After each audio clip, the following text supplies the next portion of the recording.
Hello, podcast friends. I'm Laura Adams, your host and personal finance author, speaker, and consumer advocate who's been producing this show since 2008. Thanks so much for downloading the show and spending some time with me. My mission is to give you knowledge, resources, and motivation to manage your money the best way possible and create a richer life, even in the face of a crisis, uncertainty, and maybe some fear that you might be experiencing as the coronavirus pandemic unfolds. In response to the COVID-19 emergency, the IRS is offering federal tax relief to Americans. It's part of emergency declarations that were enacted due to the Stafford Act earlier this month. And the response will undoubtedly help citizens and businesses cope with the crisis. So we're going to talk about what exactly it means for you, and we're going to focus just on tax relief. There are a whole lot of things that are unfolding with legislation, so it's kind of changing from day to day. You all probably know that the CARES Act includes a provision to send most Americans direct payments of $1,200 or $2,400 for joint filers, plus $500 for each child. And the amount of the payments will be reduced for those with higher incomes. So that is coming within the next few weeks. But in this podcast, what I'm going to focus on are the tax-related changes that are coming. What you may not know is that changes to the tax deadline also affect other areas of your financial life. So that's what we're going to focus on. I'll explain what the tax relief is and 10 ways that it affects your finances. And as always, you'll find the notes for this show and the complete archive of podcasts in the Money Girl section at quickanddirtytips.com. This is episode number 631, 10 Ways Coronavirus Tax Relief Affects Your Personal Finances. So let's jump right in. The first one is that your federal income tax deadline is postponed. This is kind of the central feature of tax relief during the pandemic. It's that the due date for filing and for paying your 2019 federal taxes has been postponed. So it's been moved from April 15 to July 15th of 2020. And you don't have to be sick or negatively impacted by COVID-19 to qualify for this federal tax postponement. It applies to any person or entity, such as those who are self-employed, an unincorporated business, a corporation, an estate, or a trust, any entity or person that has a 2019 tax due date that falls on April 15th. It doesn't matter if April 15 is the original date for your tax return or if it's an extension date that you previously filed for. Anything that you would have had to pay or file on April 15, now the new due date is July 15. And there's absolutely nothing that taxpayers need to do to take advantage of this relief. The postponement is going to happen automatically, and it's going to happen for any amount that you owe or even any installment payment that you were previously asked to make on April 15.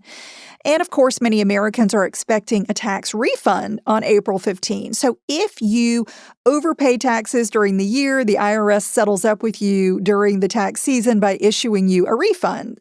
So if you are owed a tax refund, if you typically get a refund, don't wait until July 15th to file your taxes. You never want to wait when you're owed a refund. The sooner you file your taxes and you get that in, the faster that you will receive your tax refund. So getting a direct deposit is always the fastest way to get your refund. It's definitely safer than getting a paper check. So be sure to include your banking information with your tax return so that you can get your refund electronically. All right, the second way that the reforms affect your personal finances is that interest and penalties will begin to accrue on July 16, 2020. So as a result of the postponement of the due date for filing and paying federal income taxes until July 15, that is the deadline right now, at least, for getting a pass on interest and penalties. So if you pay up by July 15, you're going to be fine. But if you owe taxes and you don't pay by then, you need to understand that interest and penalties will begin to accrue starting on July 16, 2020. The third thing to know is that your state income tax deadline probably hasn't changed.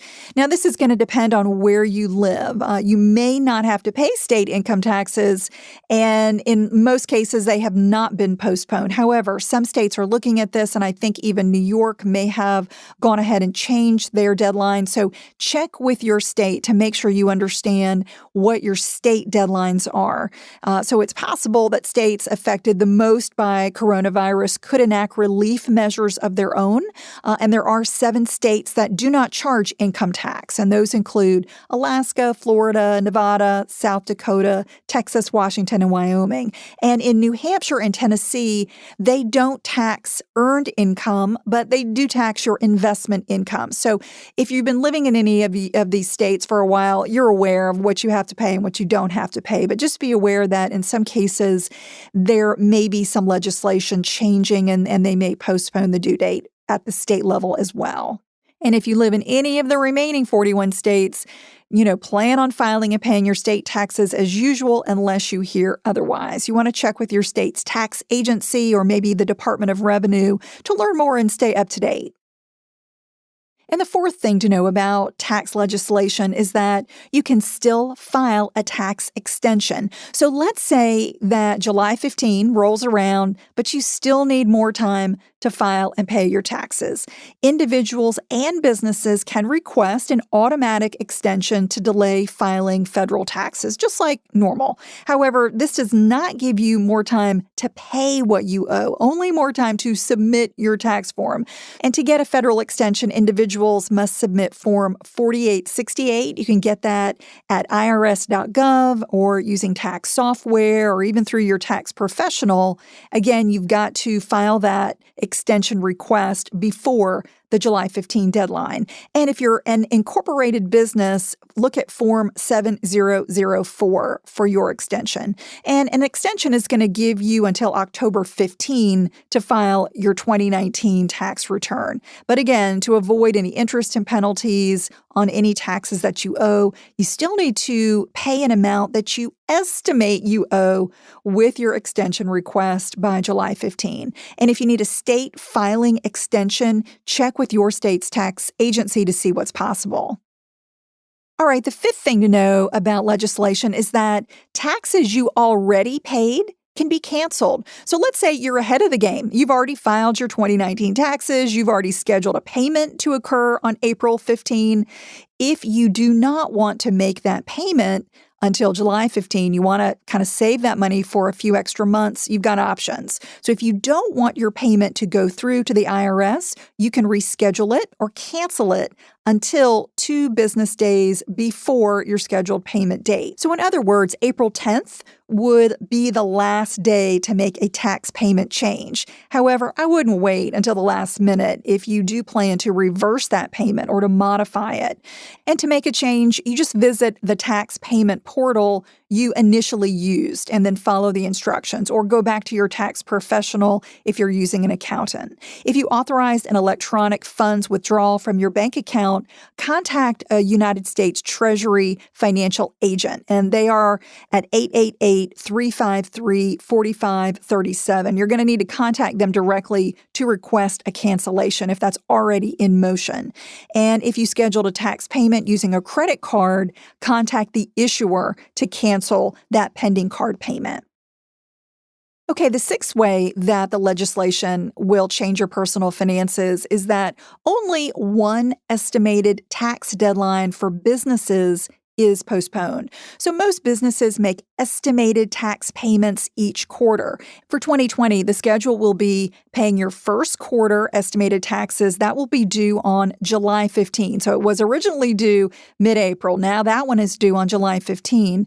But the second quarter is due before it. The second quarter is still due on June 15, 2020. So this year, you're going to make your second quarter estimated payment before your first quarter estimated payment, if you wish. And the third quarter is due September 15 as normal. Fourth quarter is due next year on January 15, 2021. So be aware that your first quarter estimated payment is the only one that will be postponed.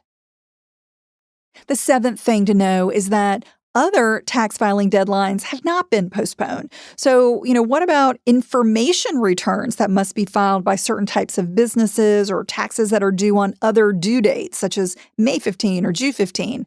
Unfortunately, individuals and businesses that have filing or payment due dates other than April 15 do not get any relief at this time. Again, the assistance only applies to federal income tax returns or payments due on April 15, 2020.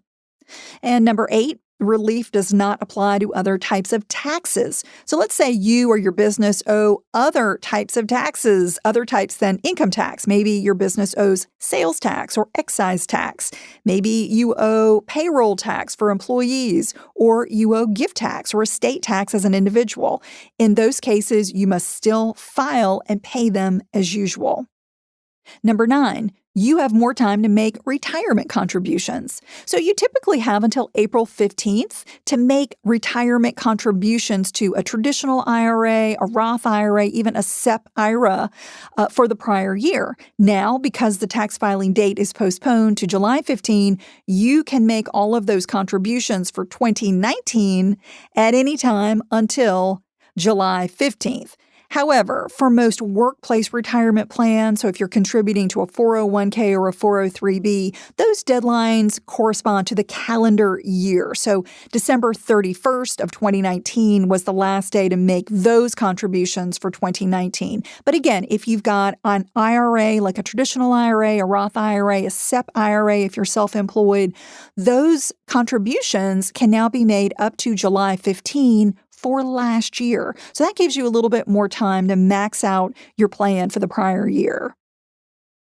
And our last thing to know, number 10, you have more time to make HSA contributions. So just like with an IRA, you typically have until April 15 to make health savings account or HSA contributions for the prior year. So under this new relief, you can now make HSA contributions for 2019 at any time until July 15, 2020. And you probably know, if you've been listening to the show for a while, I've done a lot of podcasting about HSAs. To qualify for one, you must be covered by a qualifying high-deductible health plan that you get through work or on your own. And in early March, the IRS issued a notice that high-deductible health plans may cover the cost of COVID-19 testing and treatment before your deductibles are met. There are multiple bills that are working their way through Congress. One of them that has passed is the Families First Corona Response Bill that was passed earlier in March. That made all COVID-19 virus testing free. And it also expanded how we can use HSAs and FSAs, which are flexible spending accounts that you may have at work. Under the new legislation, now you can use the funds in these accounts for over-the-counter medicine, also for feminine products. So they're expanding how you can use the funds that you may have already saved in these accounts. This essentially reverses the rules governing the accounts sort of back to before the passage of the Affordable Care Act, which narrowed the use of HSA and FSA funds just to prescription medication. So we're kind of reversing back to where we were before that. So that's good news for folks who have some money in those accounts and can use it for anything that you may need over the counter, like, Alka-Seltzer, Tylenol, anything like that you may need, or medical supplies and tools. While HSAs cannot be used to pay your insurance premiums, they can be used if you become unemployed to pay the premiums on an independent policy or even on coverage through COBRA, which is an extension of employer-provided insurance for employees who have been laid off. So really check into what is available to you now. If you've got HSA funds, make sure you're taking advantage of those. To sum up, while this tax relief on its own may not be enough to buoy many people and businesses that have been affected most by the coronavirus pandemic, it's just one measure. There are other pending bills and other bills that have been passed that affect you in many ways. There have been so many changes to the law, it's almost hard to keep up with. But I just wanted to make sure you understood what was going on with taxes.